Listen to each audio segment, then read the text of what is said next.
સુરતમાં આજે ગણેશ વિસર્જનને લઈ ભક્તો ભારે હૈયે બાપાની પ્રતિમાને વિદાય આપી રહ્યા છે। સુરતમાં નાની પ્રતિમાઓ માટે કૃત્રિમ ઓવારાઓ બનાવવામાં આવ્યા છે, ત્યારે 21 જેટલા ઓવારાઓ પર વહેલી સવારથી જ ભક્તો બાપાની પ્રતિમાને વિદાય આપી રહ્યા છે। 10 દિવસ દરમિયાન પૂજા અર્ચના અને વિવિધ આયોજનો બાદ આજે વિદાયનો દિવસ છે, ત્યારે બાપાની પ્રતિમાને વિદાય આપતા ભક્તોની આંખમાં આંસુ જોવા મળ્યા છે।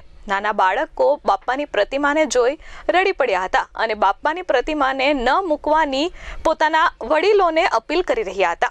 સુરતમાં ભક્તો ભારે હૈયે બાપાની પ્રતિમાનું વિસર્જન કરી રહ્યા છે। સુરતમાં 21 જેટલા કૃત્રિમ તળાવ સુરત મહાનગરપાલિકા દ્વારા બનાવવામાં આવ્યા છે, જ્યાં 5 ફૂટથી નાની મૂર્તિઓનું વિસર્જન કરવામાં આવે છે। સુરત મહાનગરપાલિકા દ્વારા આ ઓવારાઓ પર તમામ પ્રકારનું આયોજન કરવામાં આવ્યું છે। ગંદકી ન ફેલાય તે માટે અલગ અલગ સ્લોટ બનાવવામાં આવ્યા છે, જેથી કરી ભક્તોની લાગણી ન દુભાય અને ભક્તોને કોઈ પણ જાતની અગવડતા ન પડે। ભક્તો નિરાતે બાપાની પૂજા અર્ચના કરી તેમને વિધિવત વિસર્જન કરી શકે તે રીતની તમામ તૈયારીઓ સુરત મહાનગરપાલિકા દ્વારા કરવામાં આવી છે, જ્યારે બીજી બાજુ સુરત પોલીસ કમિશનર દ્વારા પણ તમામ જગ્યાઓ પર પૂરતો પોલીસ બંદોબસ્ત ગોઠવી દીધો છે, જેથી કરી ભક્તોને કૃત્રિમ ઓવારાઓ સુધી પહોંચવામાં કોઈ તકલીફ ન પડે અને મોટી મૂર્તિઓ હજીરા, ડુમ્મસ અને મગદલ્લાના દરિયામાં વિસર્જન કરવામાં આવી રહ્યું છે, ત્યારે નાની પ્રતિમાઓનું વિસર્જન પોતાના પરિવાર સાથે લોકો અને ભક્તો પહોંચી રહ્યા છે। 21 જેટલા કૃત્રિમ તળાવો પર વિસર્જન કરવામાં આવી રહ્યું છે।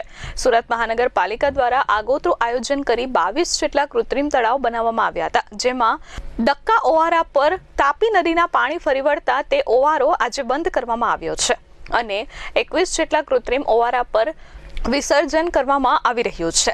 ગણપતિ બાપા મોરિયા, અગલે વર્ષ તું જલ્દી આના નારા લોકો લગાવી રહ્યા છે અને 10 દિવસ દરમિયાન ભક્તિભાવ સાથે પૂજા અર્ચના કર્યા બાદ આજે વિદાયનો દિવસ હોવાથી ભક્તો બાપા પાસે માફી માંગી રહ્યા છે કે જો આ 10 દિવસ દરમિયાન કોઈ પણ જાતની ભૂલ થઈ હોય તો અમને માફ કરજો અને આગલા વર્ષે તમે જલ્દી આવજો।